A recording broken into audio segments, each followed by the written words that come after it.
ధర్మారంలో మన మీద ఉన్న అభిప్రాయము వాళ్ళ దగ్గర తుడిచేసి వీళ్ళు కూడా ఒకరు ఏకమైనారప్ప అనే భావన కల్పించాం.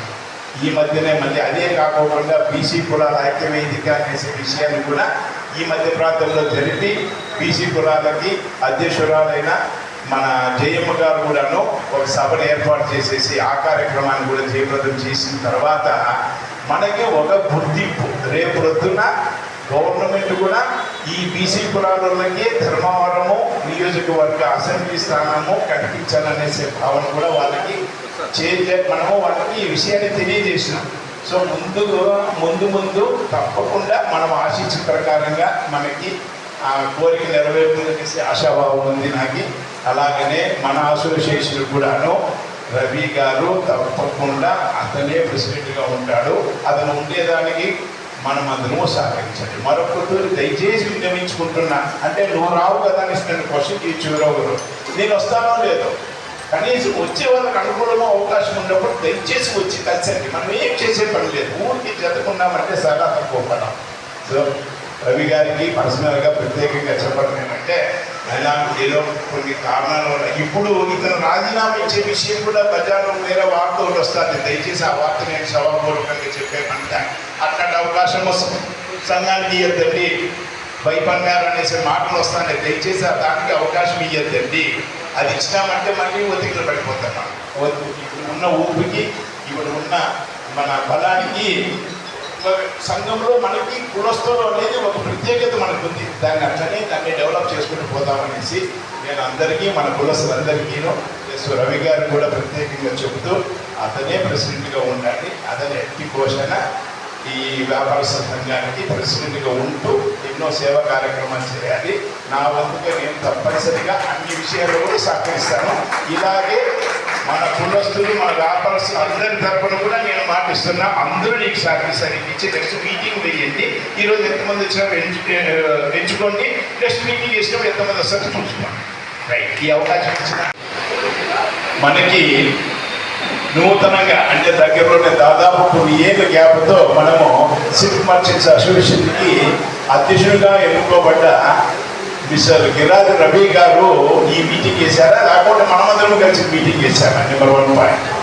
సో అర్థమవుతున్నది ఏమంటే ఇతను రాజీనామా ఇచ్చాడు అనేసి ఉద్దేశంతో అయినా మనమందరం ఎలక్షన్లు పెట్టి ఇతను ఎన్నుకున్నాక మన పాలసీ ప్రకారంగా అది బరువు ఉడకను 3 ఏళ్ళు కంపల్సరీ ఉండాలి. అప్పుడు రాజీనామా ఇచ్చారంటే మేమేంటి ఒప్పుకుంటాం, ఇది రాజీనామా ఇస్తే అతను కంపల్సరీగా ఉండాలి, అతనే అధ్యక్షుడిగా ఉండాలి.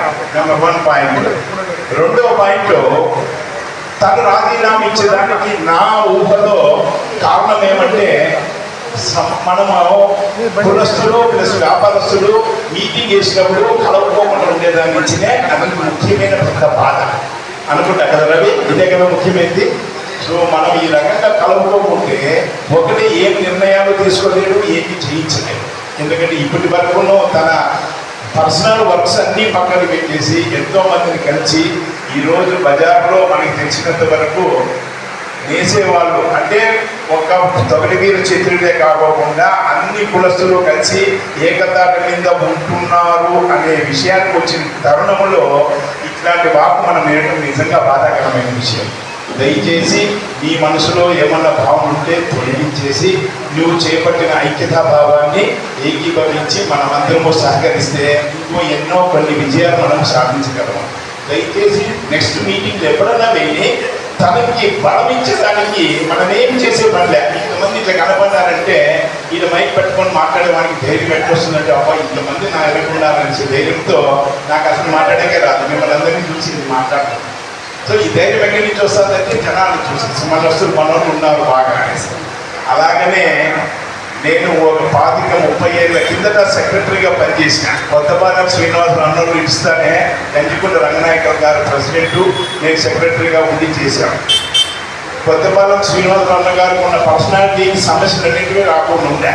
ఒక్క సమస్యలు వస్తూ ఉంటే ఏమొస్తుందంటే మగ్గాల దగ్గర నుంచి సమస్యలు వస్తాయి. అన్న రేట్లు పెంచండి, దేశం రేట్లు పెరిగినాయి, అవి చేసినాయని చెప్పేసి దాన్ని ఏదో రకంగా నానబెట్టి ఒకసారి 6 నెలల పాటు పెట్టి మళ్ళీ అంతో ఇంతో పెంచడము చేయడము సామరస్యంగా జరిగిపోతూ ఉంటాయి.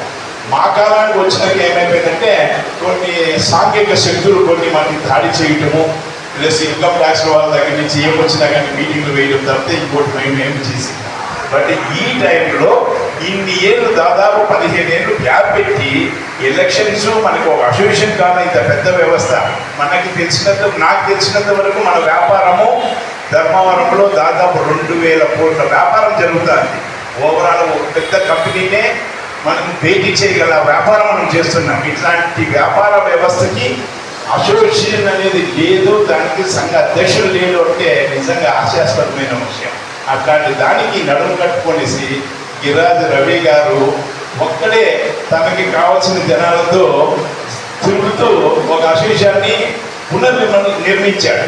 దానికి నేనే ఉండాలనేసి ఏకఛత్రాధిపత్యంగా చేయకోకుండా మనందరి పూర్వీకులతో మనందరి సహకారంతో ప్రెసిడెంట్గా ఎన్నుకోబడ్డాడు. అట్లాంటి మనిషికి మనం సహకరిస్తే తనకు ఒక్కరికి లాభం కాదు, లాభం అనేది అతనికి నేనే లేదు. ఎందుకంటే అతను వ్యాపారంలో కూడా చాలా తగ్గించేసి గమ్మనున్నాడు, వయసాను రీత్యాను లేదా అతని కారణాల వల్ల. ఇదంతా మన ధర్మవరంలో వ్యాపారం చేస్తున్న వ్యాపారస్తులకి నేను అంతో ఇంతో ఏదో చేయాలనేసే భావంతో అతను ప్రెసిడెంట్ స్థానాన్ని తీసుకొనేసి డగ్గాముఖీలు చేతి నుంచి ఖర్చులు పెట్టుకుంటూ ఎన్నో కార్యక్రమాలు చేస్తున్నాడు. సో అట్లాంటి మనిషికి వ్యాపారస్తులుగా మనం అందరూ సహకరించాలంటే ఎప్పుడు ఏ మీటింగ్ చేసినా నన్ను ప్రత్యేకంగా పిలిచలేదనేసి భావం లేకోకుండా ఇంకొక స్నేహితులతో మనకి తెలిసిందంటే కూడాను మీటింగ్ కలుగుతాం. రోత లేటు లేట్గా వచ్చాను కాబట్టి ఈ మాట కూడా మీకు చెప్పాలి. సో రోజు ముందర వచ్చేసేసి కనపడినామనుకోండి, ఇక్కడ డయాస్ మీద ఉన్న వాళ్ళకు ఒక ఉత్సాహం దొరుకుతుంది, ఎన్నో విజయాలు సాధించడానికి అవకాశం లేదు. ఆ యొక్క హక్కు కూడా ఆయనకి లేదు. మనందరినీ ఒప్పించి ఆయన రాజీనామా చేయాలి. అంతేగాని ఆయనంతగా ఆయన నిర్ణయం తీసుకొని రాజీనామా చేసినానంటే మన ఎవరు ఒప్పుకునే ప్రసక్తి లేదు. అది ఒక పాయింట్ పక్కన పెట్టేశాము. తర్వాత ఇందులో ఆలోచించాల్సింది ఏంటంటే, నేను ఆయనతోటి ఎక్కువగా ఈ అసోసియేషన్ ఎన్నికైన తర్వాత ఆయనతోటి ఎక్కువగా నేను పాల్గొనడం జరిగింది. దాంట్లో నేను గమనించినది చాలా ముఖ్యమైన పాయింట్ ఏంటంటే, మన ఒక సినిమాలో చెప్తారు, ఒక వ్యక్తి ముందర పోతుంటే వెనక ఒక 50 మంది వస్తుంటే ఆ సీన్ ఎలా ఉంటుంది అని చెప్పేసి ఒక హీరో చెప్తాడు.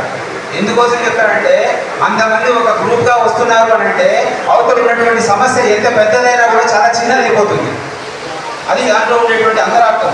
ఆయన కోరుకుంటా అనేది ఏమి అంటే, నేను ముందర ఉంటాను, నా వెనక మీరు ఉండండి.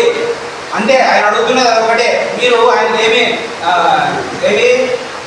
మన గిఫ్ట్లు కానీ ఏమి ఇవ్వని చెప్పి అడగలేదు. ఆయన అడుగుతున్నది ఒకటే, నేను ముందర ఉంటాను, మీ సమస్యలకు ముందర ఉంటాను, మన ఊరి సమస్యలకు ముందర ఉంటాను, నా వెనకలు ఉండండి. మీరు నా వెనకలు ఎవరు లేరంటే నేను ఒక్కరిని ముందర ఉంటే వేస్ట్.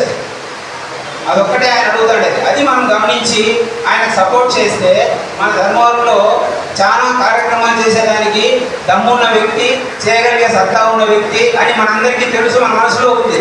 కానీ మనసులో మాత్రమే పెట్టుకుంటున్నాము, ఆచరణలో ఎవరు చేయడం లేదు. ఇదే జరుగుతున్నటువంటి మేజర్ మిస్టేక్.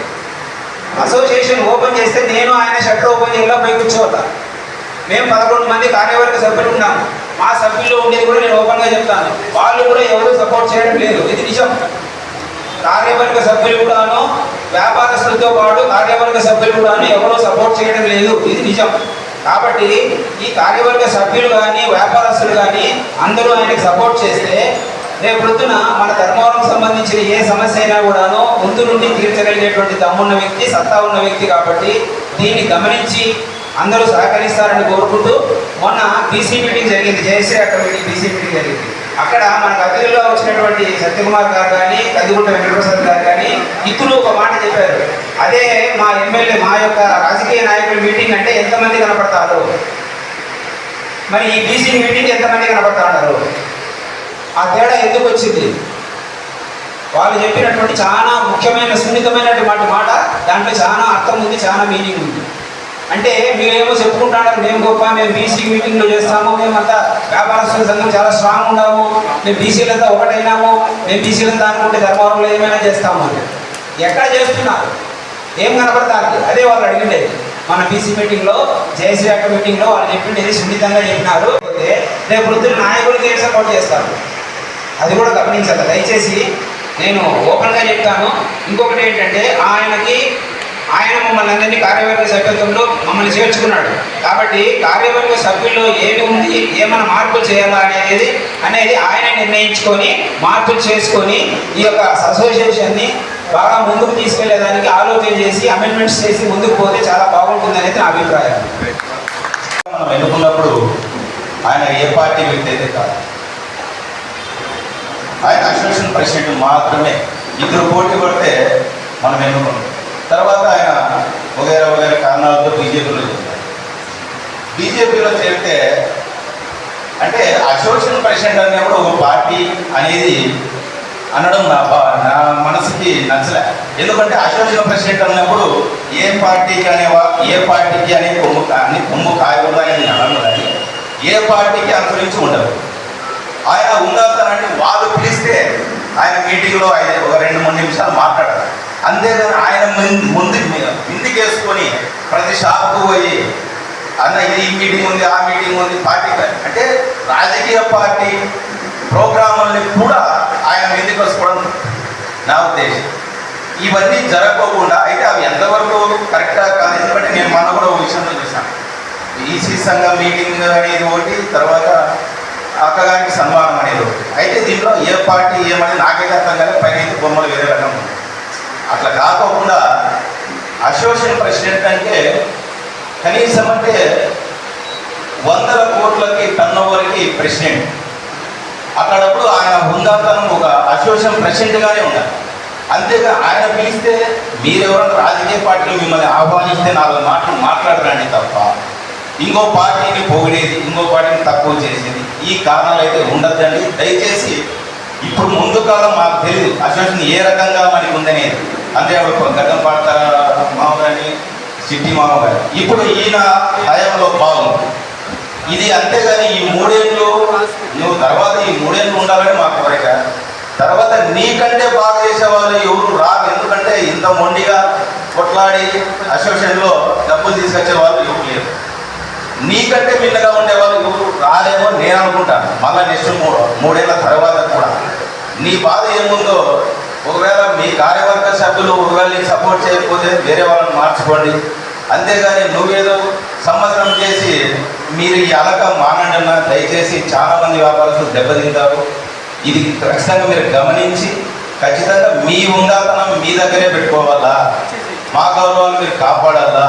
ఇప్పుడు మేము కూడా మీటింగ్ రావాలనే ఉంది. నువ్వు పార్టీ కండ వేసుకుంటే మేము ఎట్లా మీటింగ్కి వస్తాం? మేము కూడా రావాలనే ఉంది కదా. ఇంకా అన్ని పార్టీలు ఉంటాం. నువ్వు అసోసియేషన్లో అరువు నిలబడినప్పుడు నేను పలానా పార్టీ అని చెప్పలేదే.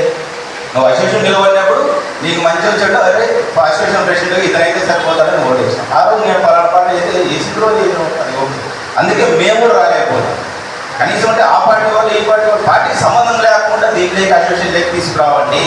నేను ఉందాగా పిలిచాలా, నువ్వు ఉందాగా పోయి 4 మాటలు మాట్లాడి రావాలా. అసోసియేషన్ తరఫున అసోసియేషన్కి సంబంధించినవి నువ్వు బాగా చెప్పకుండా నేను ఉండాలను, నేను ఏమైనా చేయగలను అనే మాట ముందుకు తీసుకొచ్చే నువ్వు ప్రతి మీటింగ్లో మాట్లాడాలని కోరుకుంటాను. ఎవరన్నా తప్పుగా ఉండే